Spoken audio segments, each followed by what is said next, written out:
샬롬 8월 26일 금요일 하나님 나라를 시작하는 말씀 묵상 시간입니다. 이 아침 우리에게 주신 말씀은 데살로니가 전서 4장 1절에서 12절입니다. 오늘 말씀은 캐나다에서 지난주 잠시 우리 곁으로 오신 젊은 삼누리, 신승혁, 김민지 집사님, 틴즈의 소윤이, 기지 소민이 가정이 봉독해 주시겠습니다. 그러므로 형제들아, 우리가 끝으로 주 예수 안에서 너희에게 구하려고 권면하노니, 너희가 마땅히 어떻게 행하며 하나님을 기쁘게 할 수 있는지를 우리에게 배웠으니 곧 너희가 행하는 바라 더욱 많이 힘쓰라. 우리 주 예수로 말미암아 너희 무슨 명령을 준 것으로 너희가 아느냐. 하나님 뜻은 이것이니 너희 거룩하니라. 곧 음란을 버리고 각각 거룩함과 존귀함으로 자기의 안에 대할 줄을 알고 하나님을 모르는 이방인과 같이 세욕을 따르지 말고 이 일에 분수를 넘어서 형제를 해하지 말라. 이는 우리가 너희에게 미리 말하고 증언한 것과 같이 이 모든 일에 주께서 신원하여 주심이라. 하나님이 우리를 부르심은 부정하게 하심이 아니요 거룩하게 하심이니 그러므로 저버리는 자는 사람을 저버림이 아니요 너희에게 그의 성령을 주신 하나님을 저버림이니라. 형제의 사랑에 관하여는 너희에게 쓸 것이 없음은 너희들 자신이 하나님의 가르치심을 받아 서로 사랑함이라. 너희가 온 마게도냐 모든 형제에 대하여 과연 이것을 행하도다. 형제들아, 권하노니 더욱 그렇게 행하고 또 너희에게 명한 것 같이 조용히 자기 일을 하고 너희 손으로 일하기를 힘쓰라. 이는 외인에 대하여 단정히 행하고 또한 아무 궁핍함이 없게 하려 함이라. 아멘. 최근 인기를 모았던 드라마 이상한 변호사 우영우는 자폐 스펙트럼 장애를 갖고 있는 주인공이 변호사가 되어 여러 사건을 해결하는 내용을 그립니다. 극중 주인공은 한 사람과 사랑을 하게 됩니다. 그러나 얼마 후에 그녀는 남자친구에게 이별을 통보합니다. 그 이유가 뭐냐고 묻는 남자친구에게 그녀는 이렇게 대답합니다. 내 아내는 나로 가득 차서 저는 당신을 외롭게 할 자신이 없습니다. 저는 자폐 스펙트럼 장애를 간접적으로도 경험해 본 적이 없습니다.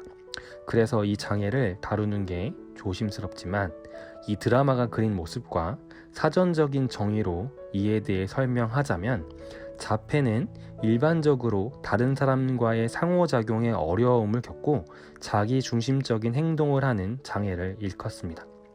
앞선 극중의 대사도 이에 대한 한 설명입니다. 이러한 자폐 스펙트럼 장애의 정의를 생각해 볼 때 일반적인 생활과 관계 속에서는 정상적이지만 신앙적인 면에서는 이러한 자폐 스펙트럼 장애를 겪고 있는 사람들이 많이 있는 것 같습니다. 하나님과의 상호작용에 어려움을 겪고 내 곁에 서신 하나님을 외롭게 하는 이들이 있습니다. 사랑은 기본적으로 자신을 위한 행위입니다. 하나님과의 사랑도 마찬가지입니다. 그 사랑으로 절망과 죽음으로부터 나를 건져내기 위한 것이 분명 첫 번째 이유입니다. 우린 예수님을 믿음으로 구원을 받고자 합니다.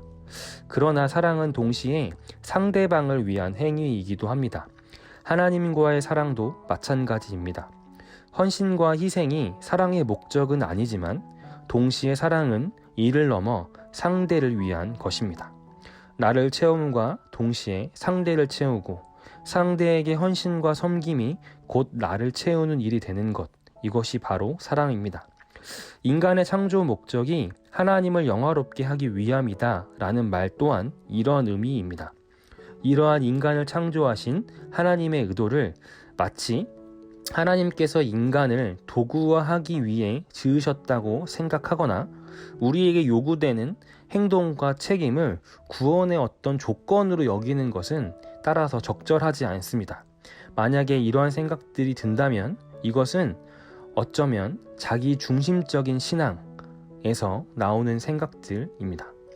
건강한 사람들이 사랑에 부과되는 행동을 사랑의 조건으로 여기지 않듯이 신앙에서 그리스도인으로서 요구되는 행동과 책임을 구원의 조건으로 여길 수 없습니다.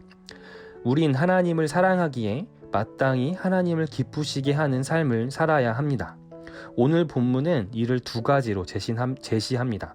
첫 번째는 거룩의 삶입니다. 하나님은 우리를 거룩한 존재로 부르셨습니다. 거룩은 하나님과의 적극적인 연합의 삶을 뜻하며 동시에 우상과의 적극적인 분리를 의미합니다. 오직 하나님만을 섬기며 하나님만을 의지하며 사는 삶이 거룩의 삶입니다. 두 번째는 형제를 사랑하는 삶입니다. 본문에서 말씀하는 형제를 사랑하는 삶은 우리가 일반적으로 아는 사랑과는 조금 차이가 있습니다.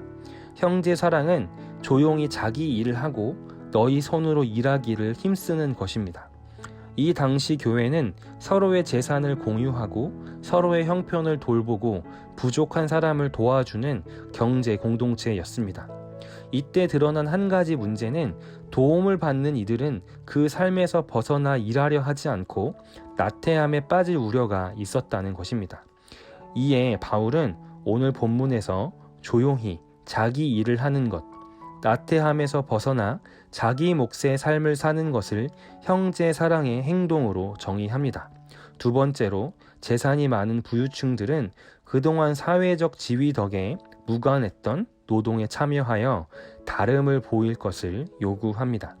즉, 형제 사랑에 있어서 책임 있는 행동을 각자에게 요청합니다. 우리 우신 성도님들, 나를 위한 신앙을 넘어 하나님을 위해 속한 공동체를 위해 사랑하고 섬기시길 바랍니다. 그럴 때 우린 더 건강한 그리스도인으로 건강한 공동체로 설 수 있습니다. 하나님을 사랑하신다면 마땅히 하나님을 기쁘시게 하는 삶을 사시기를 바랍니다. 오늘도 허락된 삶에서 이것을 이루어가길 소망하는 그 기도로 오늘 하루를 시작하시면 좋겠습니다. 이 시간 기도하겠습니다. 사랑의 하나님, 우리가 나를 위한 신앙을 넘어 하나님을 기쁘시게 하는 삶으로 나아가길 원합니다. 하나님을 위한 거룩의 삶으로, 형제들을 사랑하고 섬기는 삶으로 오늘도 한 걸음 나아가게 해주세요. 예수님의 이름으로 기도드렸습니다. 아멘. 이 시간 우리 주신 말씀 기억하며 각자 묵상의 자리로 들어가겠습니다.